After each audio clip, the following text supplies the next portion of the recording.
السلام عليكم ورحمة الله، كيف دايرين؟ لاباس عليكم؟ نتمنى يا ربي تكونوا بخير وعلى خير. نهار جديد وفيديو جديد. اليوم ان شاء الله نقدم معكم واحد الكلاص اللي كيجي زوين بزاف وسهل واقتصادي. دابا ان شاء الله ندوز نقدم معكم اللوز على شكل نوغا. هو الاول كنصايبوه.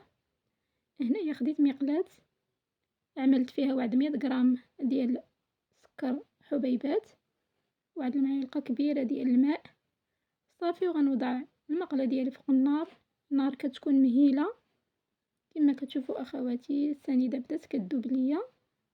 غادي نضيف عليها 100 غرام ديال اللوز اللي كنكونوا مسحناه هكا من الغبره صافي، وكنحركو شويه بهذا الشكل هذا. كما كتشوفوا ها هو اللوز ديالي بدا يتحمر ليا، السنيده بدات كدوب.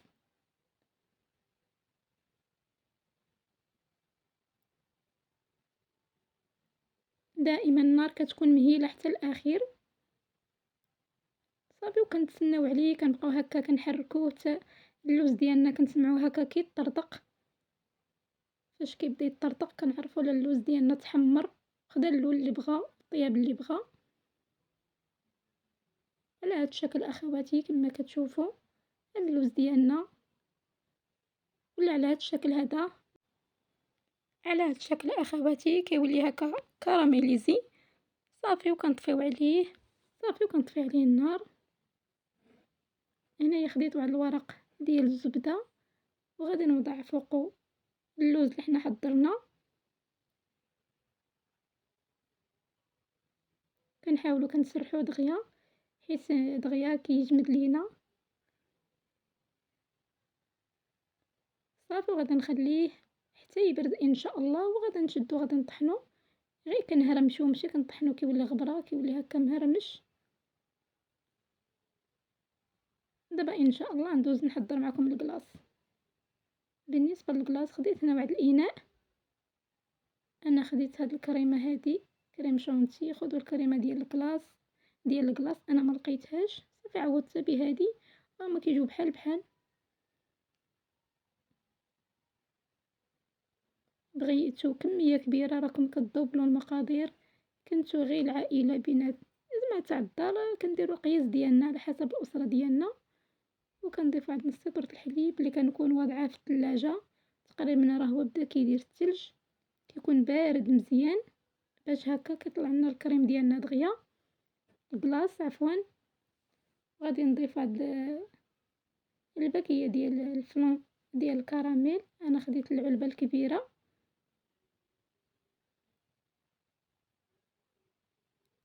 صافي. وكنخلطو الكل مزيان. راه دغيا كيطلع معنا مع كيكون الحليب بارد كلشي بارد صافي. على هاد الشكل هذا ما كنطلعوش كيولي قاصح، خلوه بهذا القوام.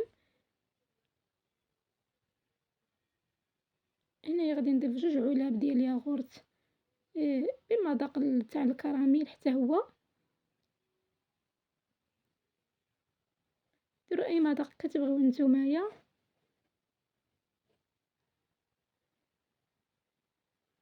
وهنايا غادي نزيد واحد المعلقه كبيره ديال صوص كراميل اللي حضرت معاكم. ما شاء الله هاد الصوص راه كتجي زوينه الاخوات، غير جربوها بلا حليب بلا كريمه بلا ياغورت بلا نشا، كتجي خطيره بزاف. نحتفظ بها هكا في الثلاجة فين ما بغيتها، كنقاد الكلاص او الكيك او كنلقاها موجودة عندي لمدة هكا اسبوع، راه كتبقى مزيانة ما كتخسر ما حتى شي حاجة صافي. وغادي نخلط الكل غير شوية يتخلط ليا الياغورت والكراميل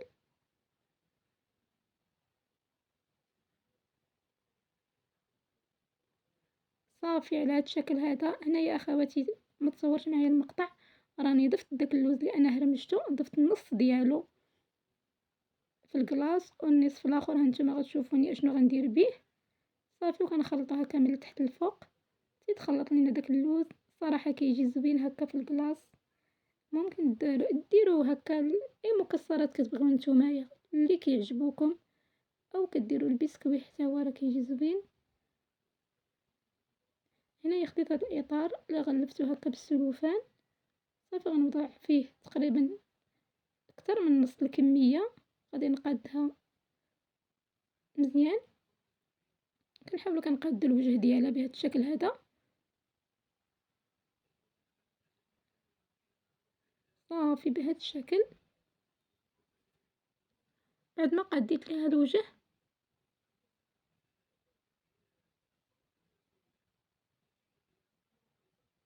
هاهي أخواتي خديت داك اللوز اللي بقى عندي، غادي نحاول الجوانب غادي نعمرهم مزيان، واللي بقى ليا غادي نضيفو هاكا في الوسط كيما كتشوفوا. الجوانب غنعمرهم مزيان كيما قلت لكم، داك اللي غيبقى ليا غنضيفو هاكا في الوسط، وغادي نغطي عليه بالكلاص اللي هو باقي ليا.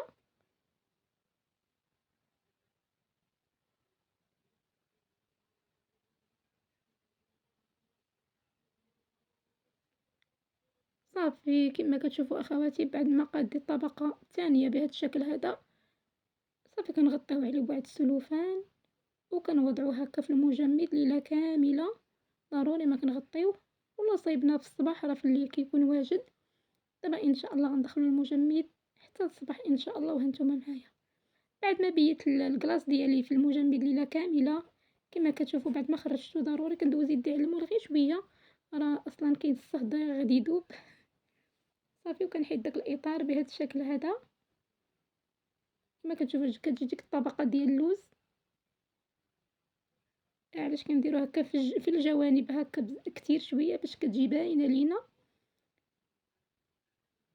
صافي أخواتي وكندير هكا التبصيل ديال التقديم. بالنسبة للوجه التحتاني هو اللي كيولي الفوق كيجي هكا مفيني ومقاد، ما شاء الله كيجي زوين وسهل اقتصادي، وحتى المذاق كيجي روعة. دابا إن شاء الله نزينو معاكم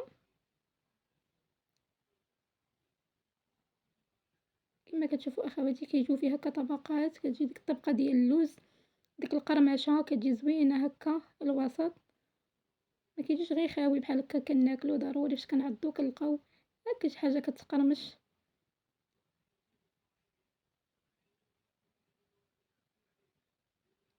صافي هنايا بالنسبة للتزيين غناخد القليل من الكراميل، صوص الكراميل، وغادي نعملو هكا في واحد البوش وغادي نزين بخطوط في الأول.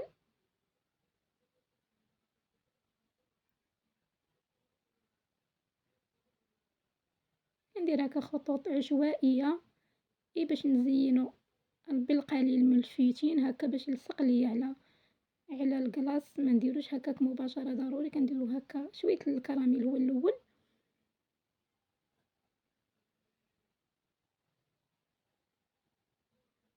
صافي وهنايا خديت القليل من الفيوتين هو اللي غنزين به الوجه، خلطته مع شوية اللوز مازال تبقى ليا شوية، خلطتهم بجوج وغادي نزينو به الوجه ديال الكلاص، هكا تجينا واحد القرمشة زوينة مع داك الكراميل ما شاء الله، غير جربوه كيجي زوين هاد الكلاص.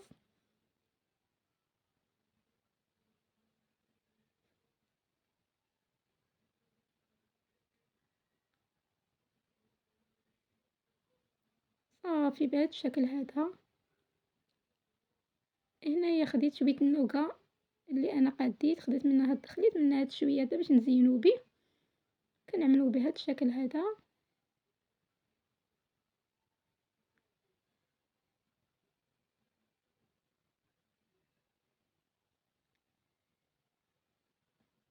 صافي وكنعاود نزينو هكا بخطوط ديال الكراميل أو الشوكلاط اللي بغيتو.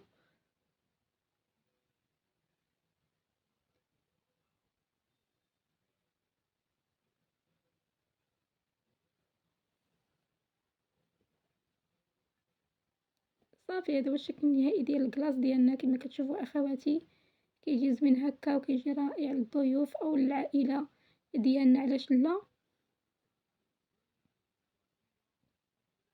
دابا إن شاء الله نقطعو معاكم وتشوفوا الشكل النهائي ديالو كيفاش كيجي ما شاء الله. بسم الله على بركة الله، كيجي واحد الكلاص لي زوين بزاف، ماشي كيجي بحال اللي كناكلو غير التلج.